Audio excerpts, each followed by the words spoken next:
Bulletin का आगाज करेंगे। कराची में 15 जनवरी को बल्दियाती इलेक्शन नहीं होंगे। सिंध हुकूमत का सूबे में बल्दियाती इलेक्शन का दूसरा मरहला मुलतवी कराने का फैसला। सिंध हुकूमत ने कराची की हल्का बंदियों से मुतालिक नोटिफिकेशन वापस ले लिया। सिंध काबीना का इलेक्शन कमीशन को मुरासला इरसाल। खत में सूबाई इलेक्शन कमिश्नर को मुत्तला किया गया है कि सेक्शन 10A के तहत हल्का बंदियों को खत्म कर दिया गया है। वजीर इत्तला शर्जील मेमन कहते हैं कराची, हैदराबाद और दादू में बल्दियाती इलेक्शन नहीं होंगे। सिंध के बाकी अजला में शेड्यूल के मुताबिक इंतखाबात होंगे।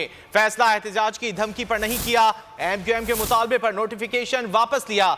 जमात इस्लामी बात करना चाहे तो उस पर बात हो जाएगी। सिंध हुकूमत ने लोकल गवर्नमेंट एक्ट में तरमीम का भी फैसला कर लिया।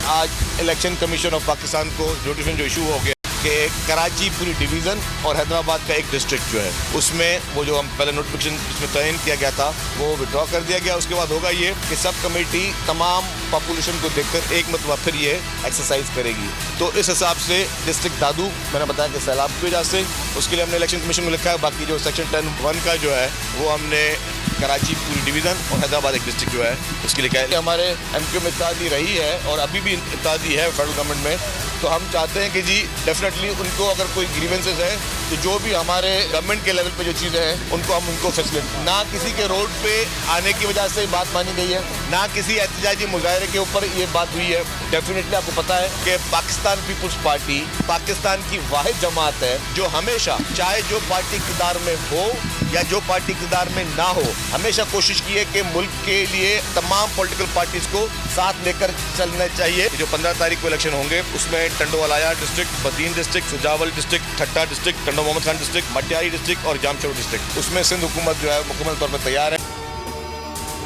अगर आपको ये वीडियो पसंद आए तो लाइक पर क्लिक करें। 2022 बहुत सारे तोहफे भी देके गया पाकिस्तान की आवाम को। पाकिस्तान की आवाम को एक तोहफा ये दिया कि आवाम को पता चल गया कि पाकिस्तान का मीडिया क्या है। हक और सच का सफर साल 2022 में बोल रहा नंबर 1। हमने बहुत सारे शोज और ट्रांसमिशंस की, पूरा साल मुसलसल जदोजहद में निकल गया कि ये वोट ऑफ कॉन्फिडेंस के पीछे कौन लोग थे। तोड़े रेटिंग के सभी रिकॉर्ड। सोशल मीडिया पर भी सबसे ज्यादा तेजी से 2.4 बिलियन व्यूज का संगे मील अबूर किया।